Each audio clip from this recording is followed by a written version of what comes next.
Hello and welcome to The Top Story, a podcast with the headlines of the day from our correspondents around the world. I'm Qizhi.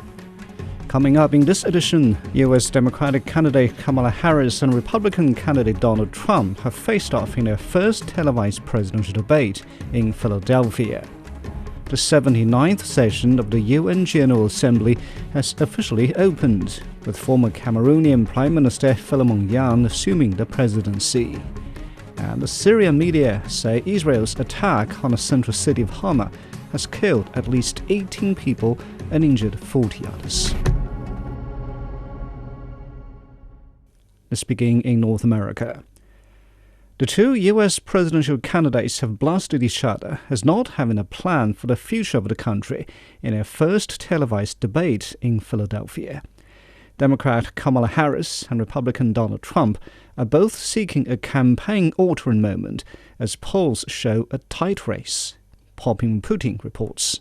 And it has been a very spirited and impassioned debate. For the most part, both candidates slamming each other on their record. Of course, Harris going after Trump, being that he is the former president, and in return, Trump going after Harris, as she is the current sitting vice president. They've attacked each other on their policy impacts as well as their proposals if they are to be the next president. Donald Trump actually has no plan for you, because he is more interested in defending himself than he is in looking out for you. She doesn't have a plan. She copied Biden's plan, and it's like 4 sentences, like run, spot, run. 4 sentences that are just, we'll try and lower taxes. She doesn't have a plan. Take a look at her plan. She doesn't have a plan. So as you can hear, there's been a lot of back and forth between the two candidates. They have covered a number of key issues of interest to the American people, which they both have very different approaches to. For one example, immigration. That has come back around and around in this debate. Trump, per usual, and on message, complaining that there are too many illegal crossings into the United States from Mexico. This is a key point that Trump likes to badger on, especially when it comes to criticizing the Biden-Harris administration. He has been hyperbolic at times, talking about the levels of crime, which in fact haven't gone up in the United States as much as he likes to say. And, in return, Harris's rebuttal has been that Donald Trump deliberately tanked a bipartisan border bill earlier this year for the purposes of scoring political points. Another issue that's drawn a lot of heightened tension is reproductive rights and abortion access in this country.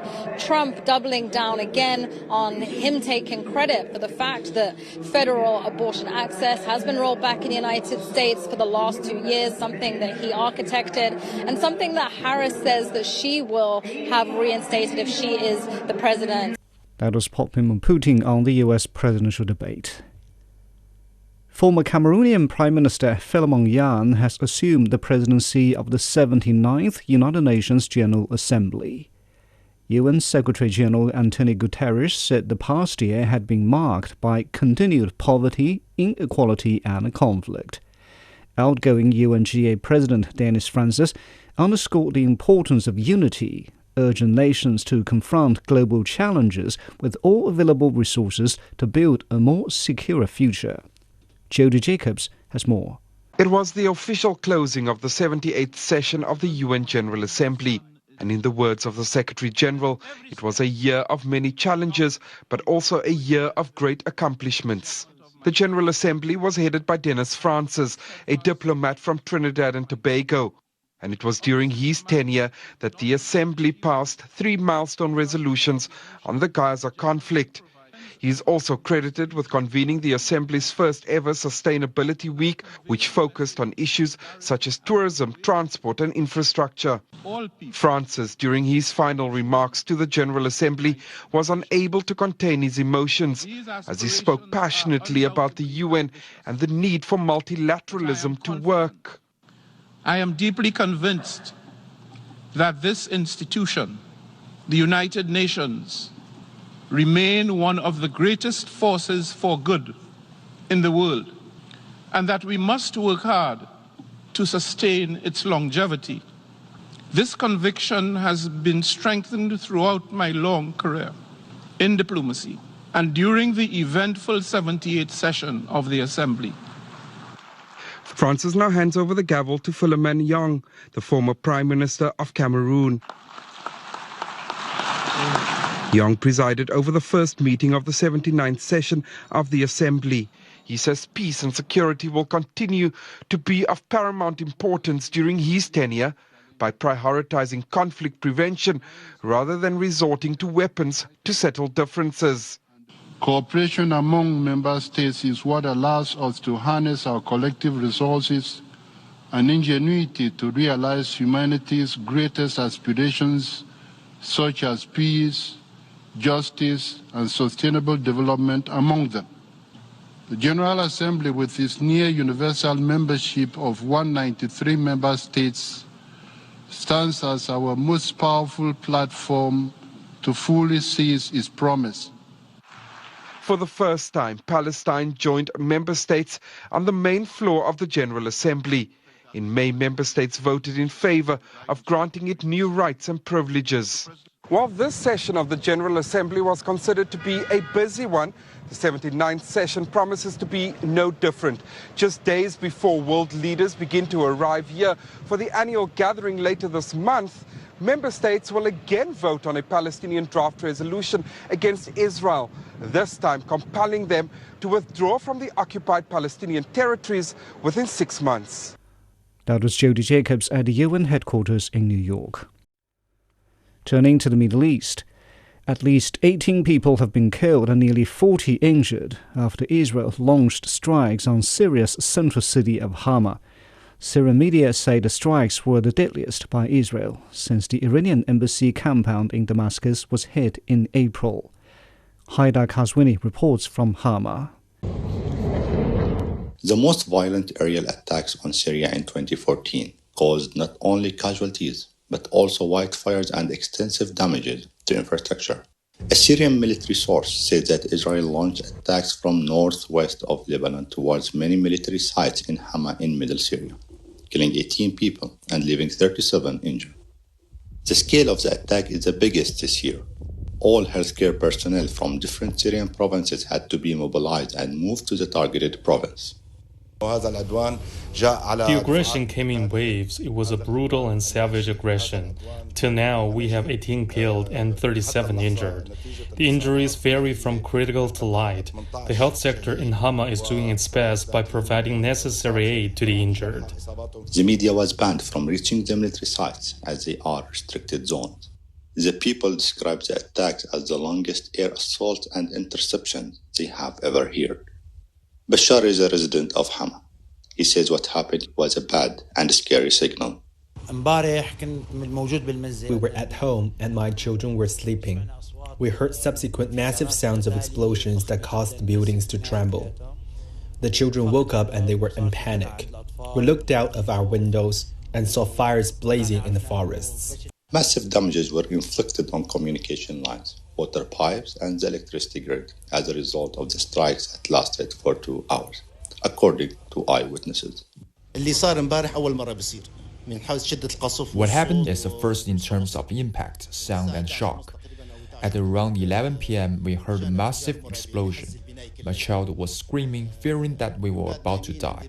I tried to calm her down. We hid in a place fearing that the explosions might reach us.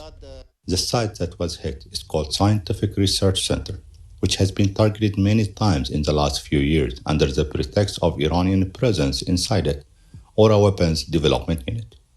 Muhammad is a firefighter who got injured while trying to extinguish the fire and help people.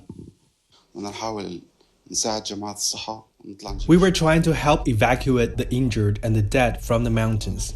It was impossible to take the roads because we could be targeted. While we were discussing other routes, suddenly a missile struck in front of us. Everyone ended up lying on the ground, and I got badly injured. Misyaf is a city in Hama province that has been unscathed by the Syrian domestic war. But with such grave aggressions, things might turn. The Israeli strikes on Hama show tensions could spiral out of control at any moment.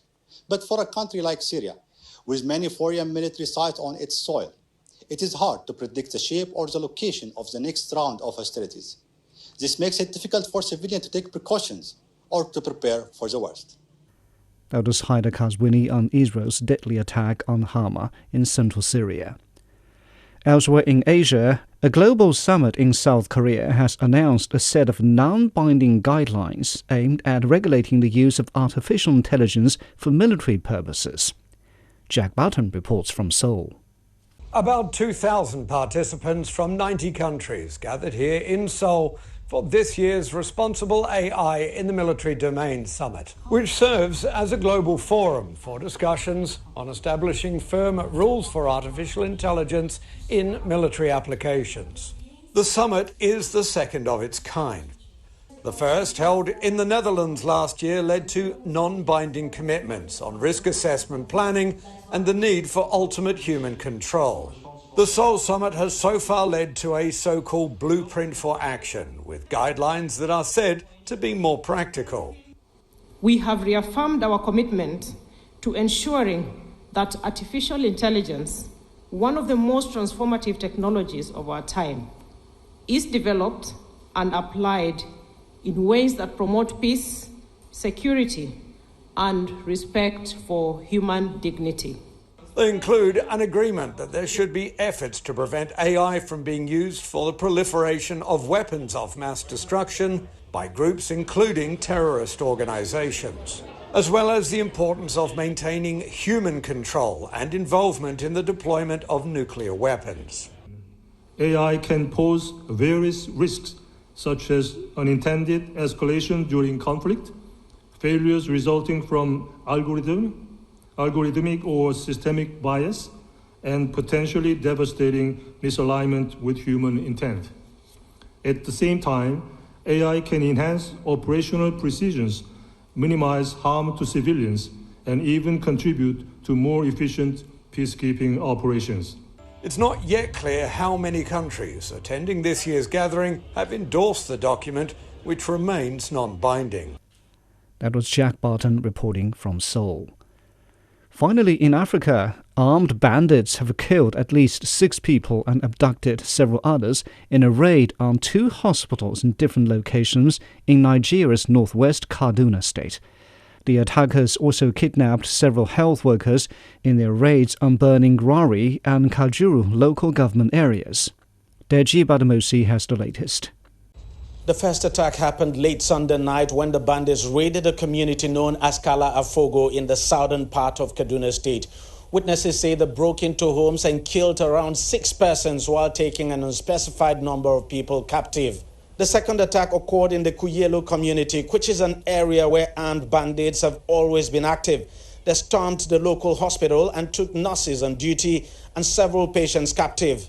Community leaders have confirmed the attacks. Authorities say local security teams are on the trail of the bandits.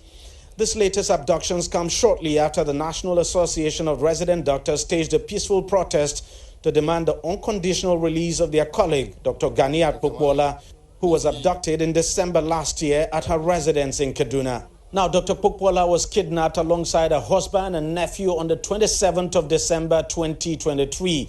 Her husband was later released after spending weeks in captivity and paying ransom, leaving his breastfeeding wife in captivity for over 8 months now. That was Deji Badamosi on the latest violence in Nigeria. Recapping today's headlines, U.S. Democratic candidate Kamala Harris and Republican candidate Donald Trump have faced off in their first televised presidential debate in Philadelphia. The 79th session of the UN General Assembly has officially opened, with former Cameroonian Prime Minister Philemon Yang assuming the presidency. And Syrian media say Israel's attack on the central city of Hama has killed at least 18 people and injured 40 others. And that's it for this edition of The Top Story, a podcast that brings you world headlines every weekday. For more news in politics, business, sports and culture, you can subscribe to the Beijing Hour, a 1-hour podcast news magazine program. We welcome and appreciate all ratings and reviews. I'm Qi Zhi. Thank you for listening.